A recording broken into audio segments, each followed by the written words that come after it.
গুৱাহাটীত আৰু কেইদিনমান পাছৰে পৰা মুকলি হ'ব বিশেষ টাৰ্মিনেল অৰ্থাৎ গেটৱে অফ গুৱাহাটী গুৱাহাটীৰ প্ৰৱেশ দুৱাৰ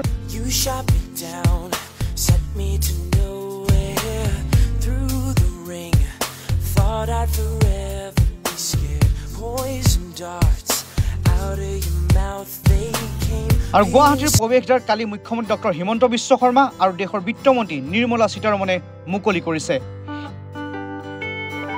এই নদী বা ফেৰী টাৰ্মিনেলত কি আছে টাৰ্মিনেলৰ সম্পূৰ্ণ দেখাবলৈ চেষ্টা কৰিম যেহেতু গুৱাহাটীত যিটো কাছমাৰী ঘাট আছে সেই কাছমাৰী ঘাটৰ কাষতে এই বিশেষ গেটৱে অফ গুৱাহাটী নিৰ্মাণ কৰা হৈছে য'ত গুৱাহাটীৰ বিভিন্ন প্ৰান্তৰ পৰা গুৱাহাটী নৰ্থ গুৱাহাটীৰ পৰা অহা যোৱা কৰা যিসমূহ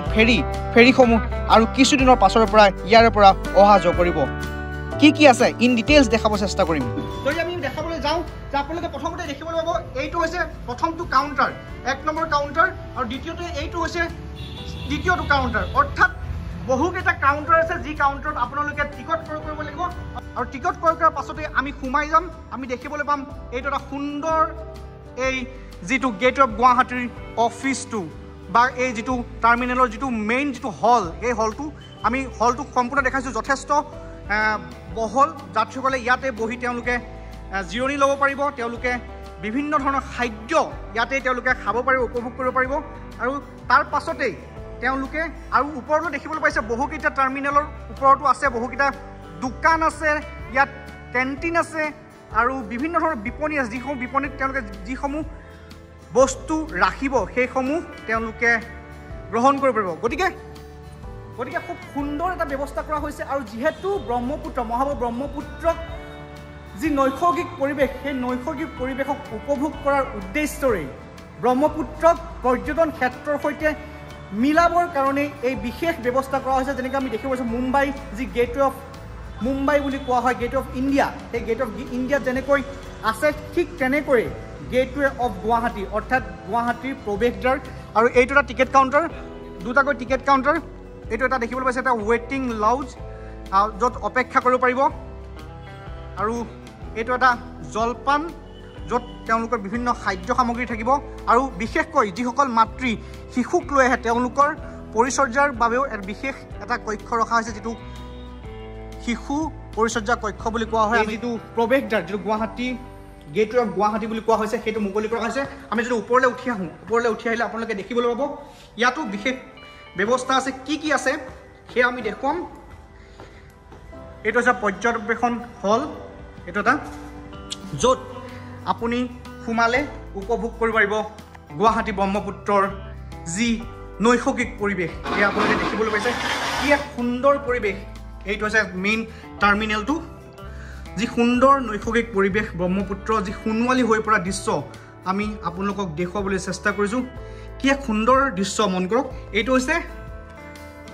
গুৱাহাটী ব্ৰহ্মপুত্ৰখন মহাবল ব্ৰহ্মপুত্ৰখন চোৱাৰ বাবে বিশেষ ব্যৱস্থা কৰা হৈছে য'ত বিশেষ চকী ৰখা হৈছে য'ত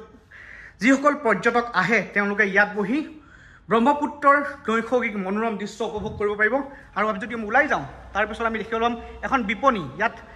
বিশেষ বিপণীৰ ব্যৱস্থা কৰিছে ইয়াত দোকান খোলা হ'ব কেফেটেৰিয়া অৰ্থাৎ ভোজনালয় য'ত বিভিন্ন খাদ্য গ্ৰহণ কৰিব পাৰিব যিসকল পৰ্যটন আহে আমি ওপৰৰ পৰা এই দৃশ্যটো দেখুৱাইছোঁ আপোনালোকক যথেষ্ট পাব্লিক টয়লেটৰ ব্যৱস্থা আছে দেখিব পাইছে শৌচালয় ব্যৱস্থা কৰা হৈছে খুব সুন্দৰকৈ আৰু বিশেষ বিপণীও থাকিব যেতিয়া দেখিছে এখন শ্বপিং শ্বপ 3 বিপণী নম্বৰ 3 এইটোৱে হৈছে গুৱাহাটী গেটৱে অফ গুৱাহাটী অৰ্থাৎ গুৱাহাটীলৈ অহা যোৱা কৰিব বা গুৱাহাটীক পৰ্যটনৰ ক্ষেত্ৰত ব্ৰহ্মপুত্ৰক অন্য এক মাত্ৰা দিয়াৰ উদ্দেশ্যৰে ব্ৰহ্মপুত্ৰৰ পাৰত নিৰ্মাণ কৰা হৈছে প্ৰায়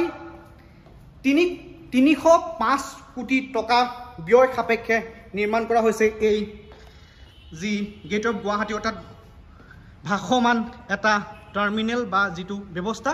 আৰু ইয়াৰ পৰা এইটোত আপোনালোকে দেখিব পাৰে মেইন যিটো হলটো আৰু তাৰ পাছত আমি এইখন হৈছে মেইন দুৱাৰ ডিপাৰ্চাৰ অৰ্থাৎ প্ৰস্থান ইয়াৰ পৰাই আপোনালোকে ওলাই যায় টিকট কটাৰ পাছত ইয়াৰ পৰা ওলাই গৈ আপোনালোকে ব্ৰহ্মপুত্ৰৰ সেই নৈসৰ্গিক পৰিৱেশ উপভোগ কৰাৰ লগতে আপোনালোকে ব্ৰহ্মপুত্ৰৰ ফেৰীৰে যোৱাৰ এইটো ৰাস্তা হৈছে পেডেষ্ট্ৰিয়ান ৰোড এইটোৰে গৈ শেষত সেই দূৰণিত ইয়াত হৈছে তাত জাহাজসমূহ থাকিব আৰু এই জাহাজসমূহত উঠিয়েই আপোনালোকে উপভোগ কৰিব পাৰিব মহাবাহু ব্ৰহ্মপুত্ৰৰ সেই নৈসৰ্গিক দৃশ্যৰ লগতে পাৰাপাৰ কৰিবলৈ উত্তৰ গুৱাহাটী আৰু গুৱাহাটীক যি সংযোগ কৰিব সেই সংযোগ কৰাৰ মূল এইটো হ'ব মেইন জাহাজস্থল অৰ্থাৎ ৰিভাৰ টাৰ্মিনেল। গতিকে খুব এক সুন্দৰ দৃশ্য আমি দেখুৱাইছোঁ মহাবাহু ব্ৰহ্মপুত্ৰ দেখিবলৈ পাইছে আৰু কাষতেই আন এখন যিহেতু ব্ৰিজ নিৰ্মাণ কৰি থকা হৈছে উত্তৰ গুৱাহাটী আৰু গুৱাহাটীক সংযোগ কৰাৰ উদ্দেশ্যৰে নিৰ্মাণ কৰা হৈছে সেইখন ব্ৰিজ আৰু সেই ব্ৰিজখনৰ কিছু সৌন্দৰ্য আপোনালোকে দেখিব পাইছে